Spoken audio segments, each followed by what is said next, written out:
Boa noite, pessoal. Meu nome é Flávio Martins, eu sou professor de inglês, educador tecnológico e esse é o seu canal Máquina de Ideias.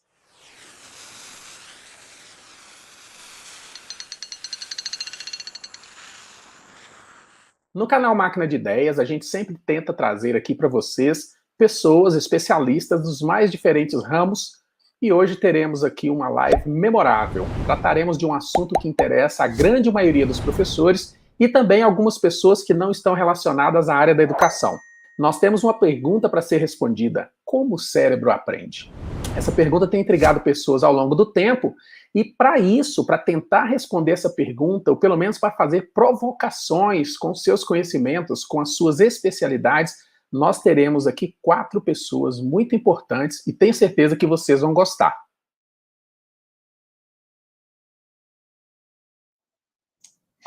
Muito bem, então boa noite a todos, boa noite a todas. As minhas colegas, professora Lília, professora Sabrina, que vão dividir comigo, né, o espaço aqui de fala. Nós preparamos uma apresentação em 3 momentos, cada um desses momentos enfocando um aspecto dessa pergunta aí, como o cérebro aprende, né? E durante a nossa fala, as perguntas vão surgindo. Já anotei aqui a pergunta da professora, acho que Eva? Edna. Edna, professora Edna, que trata aí da questão da memória de curto prazo, né? Como o próprio nome diz, a memória de curto prazo mesmo. E a gente precisa usar estratégias, como a repetição, é uma delas, né? Às vezes a gente usa outras estratégias, como, por exemplo, trocar a aliança de dedo, né? Colocar em outro dedo, né? Anotar na mão.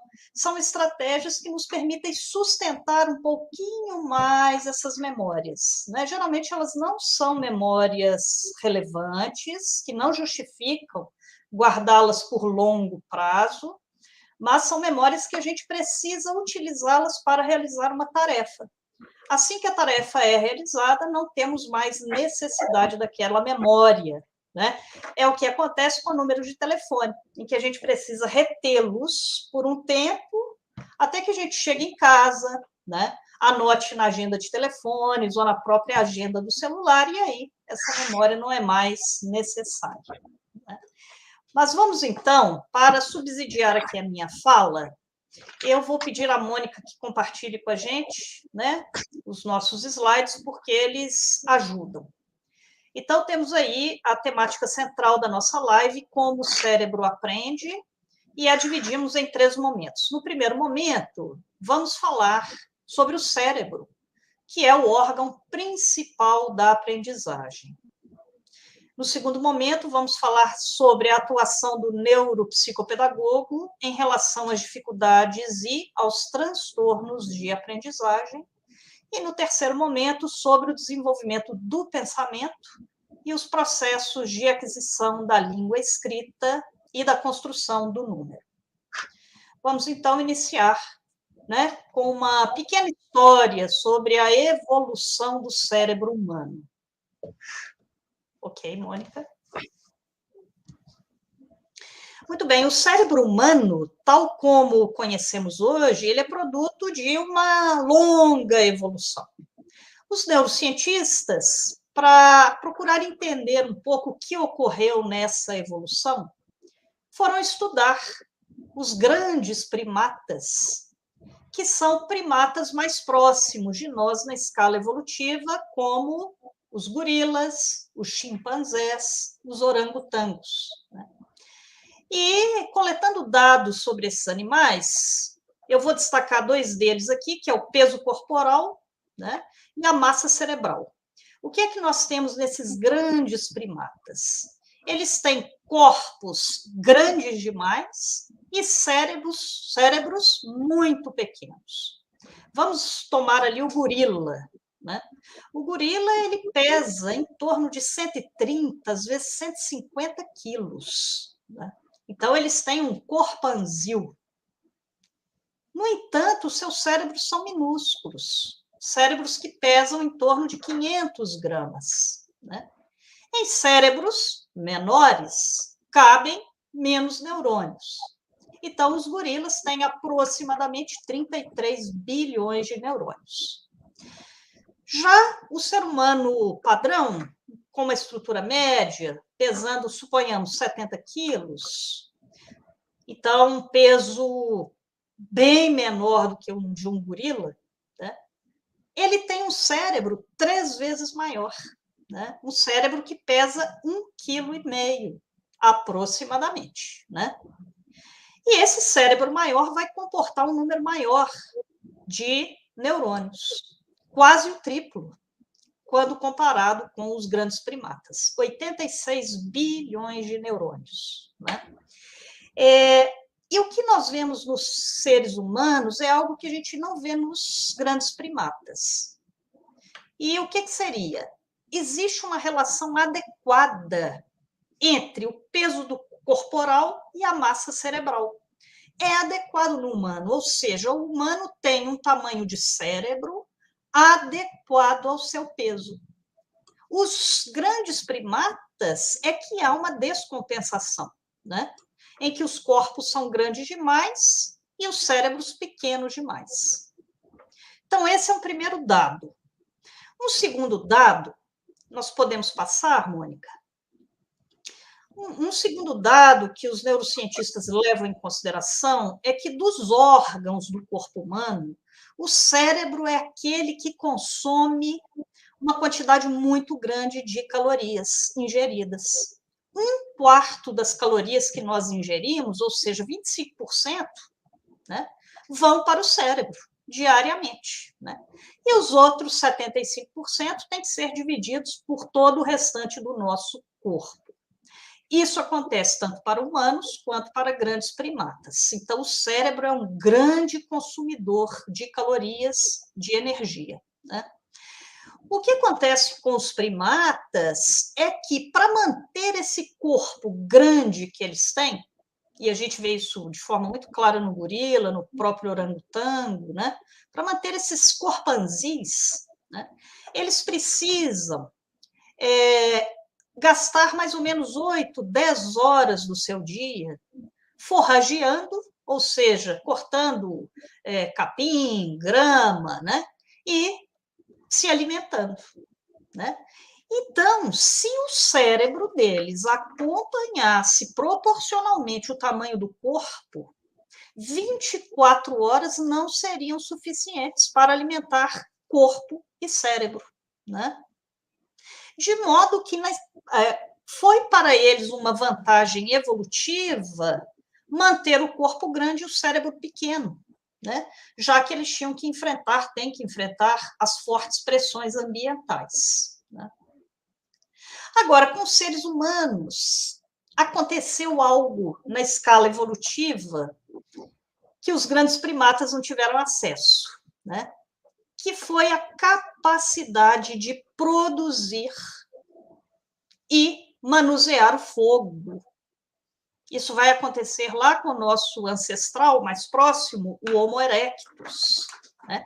Então, a capacidade de produzir fogo permitiu ao ser humano cozinhar os alimentos. E os alimentos, quando são cozidos, nós conseguimos extrair deles praticamente toda a caloria que o alimento dispõe. Por exemplo, uma batata, né? Uma batata crua, a gente extrai dela só 30% das calorias que ela tem. Já uma batata cozida nos permite retirar dela 100% de calorias, né? De modo que o homem, a partir do cozimento dos alimentos, isso é uma hipótese ainda, mas é uma das hipóteses mais fortes com as quais a neurociência trabalha. A partir do cozimento dos alimentos, o homem ganhou uma eficiência calórica, conseguindo extrair do alimento o máximo de calorias que ele permite.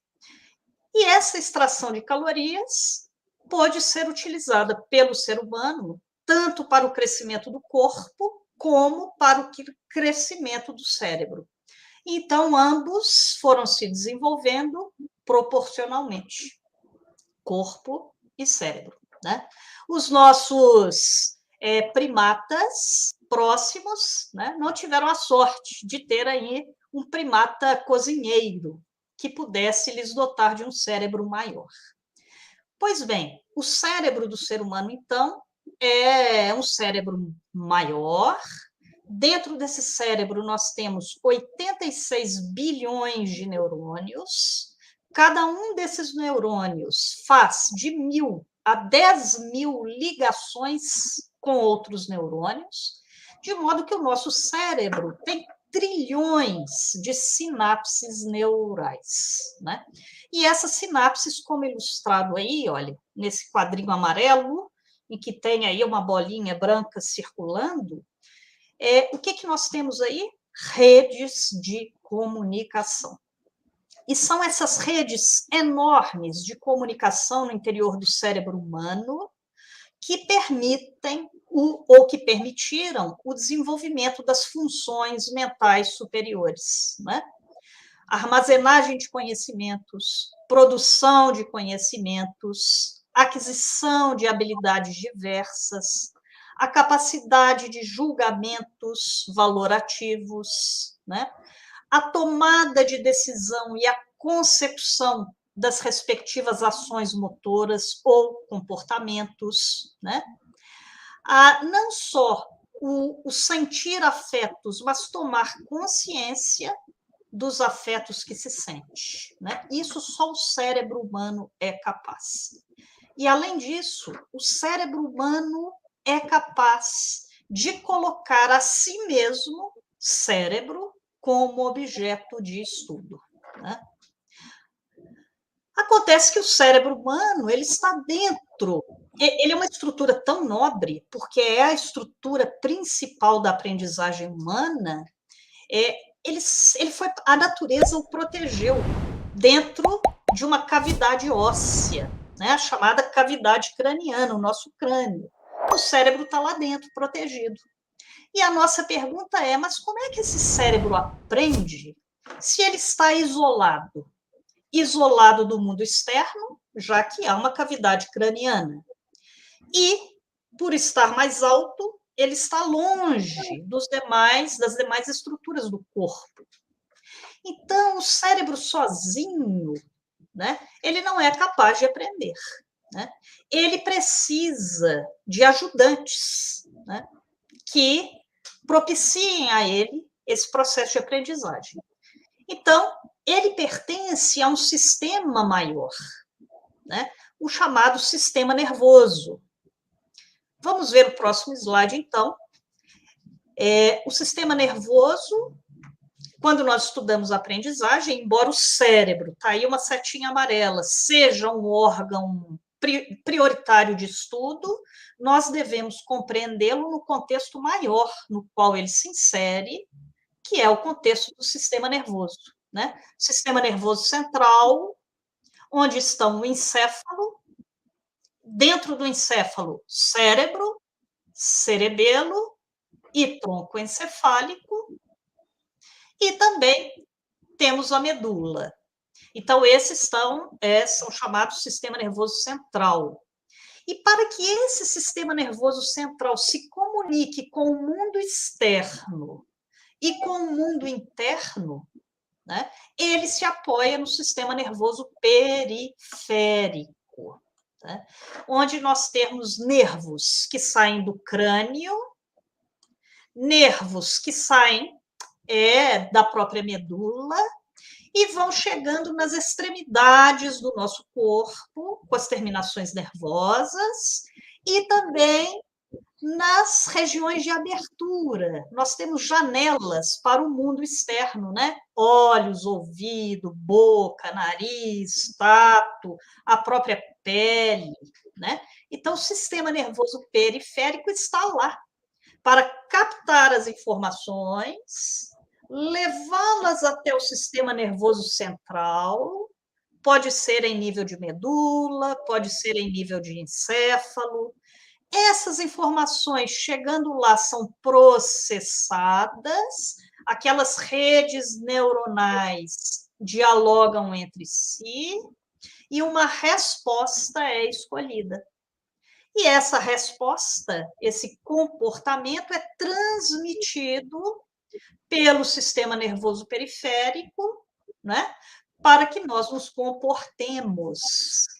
Então, quando falamos de aprendizagem, o cérebro precisa ser inserido nesse contexto maior. Vejamos o próximo slide. Aí nós temos, né, uma figura, uma imagem, né, do sistema nervoso como um todo. A gente vê ali lá em cima o sistema nervoso central, né? Aí temos cérebro, cerebelo, tronco encefálico, a medula. E essas ramificações são alguns nervos raquidianos do sistema periférico. Então, vamos ver a próxima. E aí, né, é este sistema nervoso, como eu disse, que se comunica com o mundo fora de nós e com o mundo dentro de nós, havendo, então, um intenso trânsito de informações. É assim que o nosso cérebro aprende, recebendo informações, processando informações, né? Dialogando nas redes neurais, selecionando respostas e nos levando a nos comportar, né? De modo a que nos adaptemos ao meio em que estamos inseridos, né? No próximo slide, nós vemos, aí nós temos o encéfalo, e nós verificamos que as áreas cerebrais assumem funções específicas de processamento, né? Nós temos áreas mais dedicadas ao processamento visual, outras ao processamento auditivo, outras ao processamento sensorial, outras ao processamento de linguagem, outras ligadas ao pensamento, né? Mas, embora tenhamos áreas mais habilitadas em determinados processamentos, o cérebro, de modo geral, né, está interligado, né? É um mito ou um neuromito a de que apenas uma área funciona enquanto as outras estão dormindo. Isso não existe, né? O cérebro se comunica o tempo todo. Embora uma área possa estar funcionando de modo mais intensivo, aquela área está em intenso diálogo com todas as demais áreas, né? Então, se pudéssemos dar uma primeira resposta à pergunta como o cérebro aprende, nós diríamos assim: cérebros maiores possuem mais redes neurais, estão mais aptos a aprender mais e a aprender coisas mais complexas, inclusive a aprender sobre a própria aprendizagem, né? O que a gente chama aí de uma meta-aprendizagem. Só o cérebro humano é capaz disso, né? Muito bem. Então, a gente fez aí uma primeira abertura.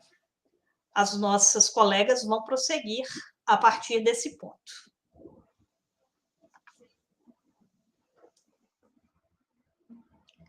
Ivana. Pois não, Mônica?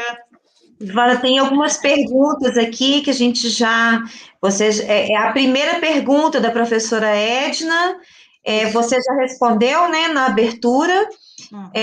Temos outras perguntas aqui, e tem muitas das nossas alunas. Queria aproveitar aqui, gente, um intervalinho, para todo mundo colocar de onde é, de qual cidade é, para a gente se deliciar com esses Brasis, né, que nós estamos aqui. Então, a pergunta do Wander é: qual o fundamento do porquê é dito que aprendemos mais quando ensinamos? Ou seja, retemos mais informações quando compartilhamos, ensinamos as mesmas? Isso é verdade?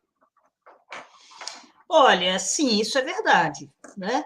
Inclusive, muitos estudantes, Wander, usam a estratégia de estudar e depois falar para eles mesmos, né? Vão para a frente do espelho, ou então ficam caminhando e falando em voz alta, né? Então, quando nós ouvimos a nossa própria voz, né, nós percebemos detalhes que não tínhamos percebido, percebemos, às vezes, uma contradição naquilo que a gente achava que tinha entendido, mas, na verdade, gerou um conflito cognitivo, né? Então, transformar a nossa voz em algo não mais interno, mas externo, falar para nós mesmos ou falar para o outro, né? Nos ajuda a tomar consciência e a perceber coisas que não tínhamos percebido, o que nos faz voltar ao nosso estudo, né? Para tentar entender melhor, para tentar esclarecer os conflitos que identificamos. E mais, quando nós vamos ensinar para o outro, nos obriga também a pensar em formas didáticas de fazer isso. Nos obriga a reorganizar o conhecimento, né? Então, a transmissão, né, ou a tentativa de transmitir algo para o outro, nos obriga a reestruturar a aprendizagem, de modo a torná-la mais didática, mais acessível. E, ao fazer isso, aprendemos mais, né? Então, é verdade. Vana, a sua ex-aluna Roselma Vertelo está dizendo aqui, então, aprendendo mais, mudamos a estrutura do nosso cérebro? Olá, Roselma, um grande abraço. Olha, não é que mudamos a estrutura do ponto de vista anatômico, né? Mas criamos novas conexões sinápticas, isso sim, né? Sempre que aprendemos algo novo, esse algo novo, ao entrar, vamos dizer assim, no cérebro, né? Como uma nova informação, ele precisa se reorganizar as informações que lá estavam, né? Então, há uma reestruturação. Piaget já nos disse isso, com o que ele chamou de acomodação, né? A acomodação é exatamente isso. O conhecimento novo que entra produz, naquele conhecimento que lá estava, uma reorganização, de modo que a estrutura sináptica que havia, né, ela dá um salto, se tornando, então, mais complexa, porque agregou um novo conhecimento. Então, nesse sentido, podemos dizer que modificamos, sim, né, a estrutura sináptica dos nossos cérebros à medida que agregamos novos conhecimentos e fazemos com que eles dialoguem com os conhecimentos que já tínhamos. Ivana, a Maria do Carmo de Carvalho, ela pergunta: como o cérebro de uma criança hoje aprende com tanta tecnologia apresentada a ela, principalmente no uso do celular? Oi, Maria do Carmo, minha aluna também. Um abraço para você, né? Pois é, Maria do Carmo, muitos estudiosos estão se dedicando a isso aí, né? Ou seja, quais os efeitos do uso da tecnologia sobre o cérebro, né?